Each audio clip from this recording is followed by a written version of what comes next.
a young woman, escaped from the Soviet Union and landed on the shores of America. Her name was Ayn Rand. And as she began integrating into American life, she was primarily in Hollywood, where she became a scriptwriter ultimately. She was horrified by the lack of understanding, the lack of knowledge of what was going on under communism. To repeat what President Klaus said, the West had no clue. It had no clue in the beginning, it had no clue in the middle, and it had no clue at the end. It didn't understand what was going on. Indeed, American intellectuals of the 1930s were enamored by communism, by collectivism, and by everything it represented. The intellectual atmosphere in New York and in Hollywood was dominated by the left. This is the land of the free that she had come to. She discovered the ideas that she had tried to escape when she left St. Petersburg. So she dedicated herself, and one of her main goals was really to educate these people. She dedicated herself for her first novel to write a book about life in the Soviet Union, about what totalitarianism was really like. And that is the book that you have received tonight, and I encourage you all to read it. It is a depressing book. But I think like no other book, it goes to the heart of what collectivism and totalitarianism are really about. And therefore, I think gives us a window into what we must do to avoid repeating all the errors of the past. We the Living is about totalitarianism broadly, not just about communism. What Ayn Rand understood is that these ideas have been with us, unfortunately, forever, and are certainly with us today. And they must be identified to be fought. We must not be afraid to name them, to call them out, and to provide real, and I mean real, alternatives. I think one of the challenges that we face, even those of us who believe in a liberal future, is that many of us are afraid to name the enemy and to name what must be done. In We the Living, it is clear there was destroying. So We the Living is not a political book. It's not about the economy of the Soviet Union. It's not about the politics of communism. It is about the effect that collectivism, that totalitarianism has on individuals. It is about the destructive effect it has on people of ability, on the destructive effect it has on the good that is sacrificed for the mediocre, the bad, the evil. And what is it that is destroying people's minds? What is it that is destroying their lives? Rand identifies two fundamental ideas that are behind every totalitarian regime of any stripe, and I think are behind many of the isms that are so set to destroy the West today. Faith, placing faith above reason. Faith, whether it's faith in a pope, whether it's faith in a proletarian, whether it's faith in a Führer, whether it's faith in Mother Nature. Placing faith above reason destroys reason, always. And yet all totalitarian movements, all totalitarian movements require the destruction of reason. Work hard to destroy reason.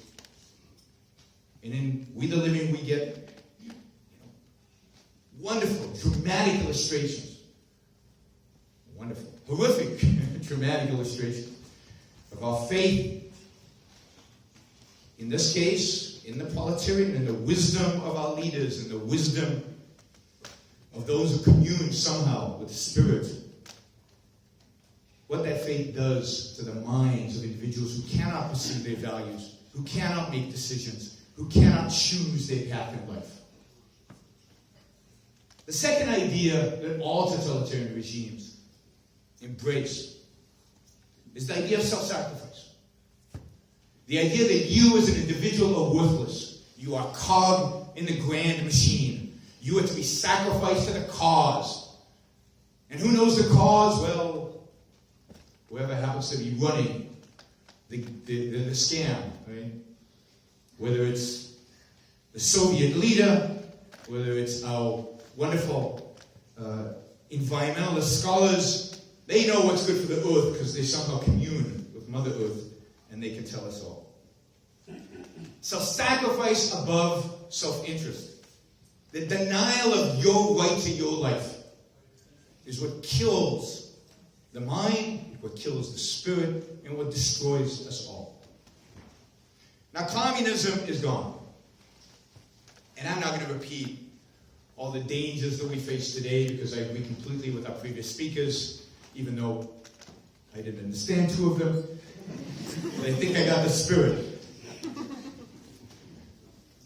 We face dramatic challenges. Dramatic challenges from the same origins. We are asked to believe, to suspend reason, whether it's in the name in the Middle East of Islam, or in the West in the name, again, of environmentalism, or in the name of ethnicism, or whatever the ism is that our intellectuals claim to commune with and to know the truth of. We are asked to suspend our own judgment, not to think, not to speak. I was giving a talk in Bergen a few days ago. I can't remember what day, but a few days ago. And I said something about, in the West, we take free speech for granted. And they all said, wait a minute, we don't have free speech. Right? There's certain things you're not allowed to say. And I just heard a story about a Swedish artist that went to jail for art that somebody found offensive. So, our culture is being threatened by these same forces. We are asked today to sacrifice all of Western civilization on the theory that maybe one day the earth will warm and we will all drown because of seas rising or something like that. It depends on the day in which they come up with the theory. By the way, same people used to tell us we were all going to freeze to death when global cooling happened, or all going to die of starvation when population bomb was going to happen. We're asked to believe, and we're asked to sacrifice. And these are the themes of, again, every totalitarian regime ever, and we hear them every day today. There is no question in my mind, I agree with the previous speakers, that in the long run battle, we are losing. We are losing those battles. In America, we see a rise of a religious left and a religious right. They believe in different things, but they're both religious. We are asked to sacrifice by everybody. Everybody. Nobody today on the intellectual map advocates for your life, for your happiness, for your liberty as a thinking individual. But I also don't want us to give up hope, because we are here to celebrate. To celebrate the bravery of the people who lived under communism and who shrugged it off, who rebelled against it. Yes, it wasn't a violent revolution that brought down the wall, but people brought down that wall, and we have some of them with us tonight, and I think we should celebrate that fact, that these are courageous, heroic people who stood up to the totalitarians 25 years ago. And it's our job to stand up to them again and again and again. And there are reasons to be hopeful. I was just in China. And China's this enigma. It's this amazing place. I don't know how many of you have been to China. And China is no model of freedom. And China's going to have a lot of problems, and China's not necessarily heading towards more and more freedom. But the fact is that over the last 30 years, between 400 and 800 million people have come out of poverty and today live relatively decent middle-class lives. That should be celebrated. That's exciting. We have to complete the revolution. There's a lot more work to do, But let's not forget the freedoms and the good things that are happening around us, because they are happening. The Berlin Wall did come down. Tens of millions of people in Europe are far freer today than they were 25 years ago. Far freer. In America, things are bleak. Politically, philosophically, the direction is wrong. And yet, we still manage to produce these things. Now, they're small. It's just a bit of technology. But this is freedom. It's no accident, by the way, that this is produced by the only industry in the United States that's left relatively unregulated. There's almost no innovation in those fields that are regulated. So we've got an island. Let's celebrate that island.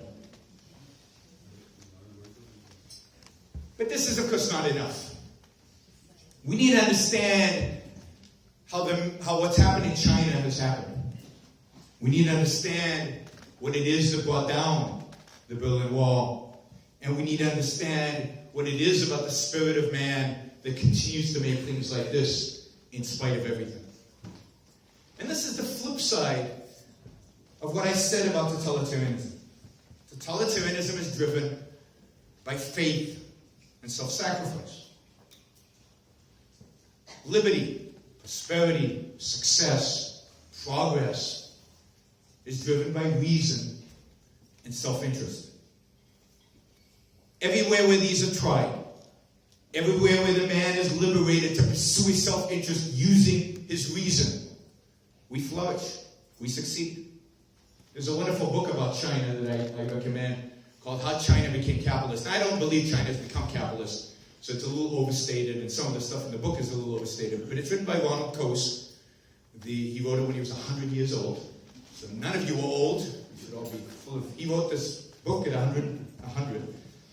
And it's a wonderful book, and what he shows in the book is that what happened in China, this amazing story in China, has nothing to do with central planning. Everything to do with the fact that the central planners ignored certain areas in the economy and certain people in certain places. And that's where freedom sprung up. That's where entrepreneurship sprung up. Where people weren't regulated, weren't controlled, where the minds of people weren't told don't think. Where people were left to pursue their happiness free of the state. That is where you saw flourishing. That's where the skyscrapers are. And they're pretty beautiful. I mean, they're pretty amazing in China. So that is what we need to embrace. And Silicon Valley is a great example of this. I don't care what the politics of the people they are. They tend to be leftist. But what is their spirit? What is their spirit? Their spirit is a spirit of pursuit of happiness. Their spirit is a spirit of going out there and making the most of their lives. Of changing the world. Of making the world a better place for them. And how do they do it? By using their minds. By using reason. So if we are to win, and we will win sometime, it is these two ideas that we must celebrate, that we must champion, that we must understand. This is a battle about the sanctity of the individual. Do you own your life and your mind? Do you have a right to pursue your actions free of the coercion of your neighbor or of the state? I think we all in this room would say yes. And this is a message we need to take out there. A message of individualism, of individual liberty, which is what this evening is about. It's a hard message, I guess. Seems easy to me. But it's a hard message for people out there because it requires them to take responsibility for their own life. And more importantly, to take responsibility for their own mind. And I think this is why we should focus on young people who haven't had their mind calcified, stagnated by existing statist, authoritarian views. And you're seeing a rising student movement dedicated to individual liberty in Europe and in the United States, you're seeing young people respond to this message of individualism. And there's plenty of work still to be done. We need to teach people to value their lives, to value happiness, to value success, to value progress, technology, science, to value reason, to value themselves. It should be easy. It shouldn't be hard. So, I'd like to urge you all to shift our focus a little bit and to celebrate. There are tens of millions of people today who are not behind a wall. There are tens of millions of people today that you can talk to, because we do have at least a limited freedom of speech, to convince them, to talk to them. And by the way, in my view, there is no more important freedom in the world than freedom of speech. When we lose that, we lose the tool to convince people. We lose the tool to reason with them. We lose the tool to change the world. Then it's get the bazooka and the gun, and I hope we never get to that, because they have bigger guns. Bad guys have bigger guns. So let's celebrate the fact that we have the possibility. We have the tools. The internet, for example. Events like this. To communicate our ideas to billions of people. Didn't exist 25 years ago. Let's celebrate that there are enough people around the world, there's enough freedom of speech around the world, that people can listen. And I think will listen if we raise our voices loud enough, if we assert ourselves strongly enough. Not in a wishy-washy defense of liberty, but in the defense of happiness. In a defense of reason and individualism, of your right to be happy. So tonight, let's commit ourselves to that. Brave individuals brought down a wall nobody thought would come down. A wall guarded by troops with machine guns, a wall in which 1,000 people died. We have all the tools available to us to make this world a better world. We're not yet facing troops on a wall. We're not yet facing minefields. We're not yet facing tanks. Let's take advantage of it. So, don't let the hard work done 25 years ago go to waste. Join me in committing all of us to the fight for freedom, to the fight for individual liberty. Thank you all.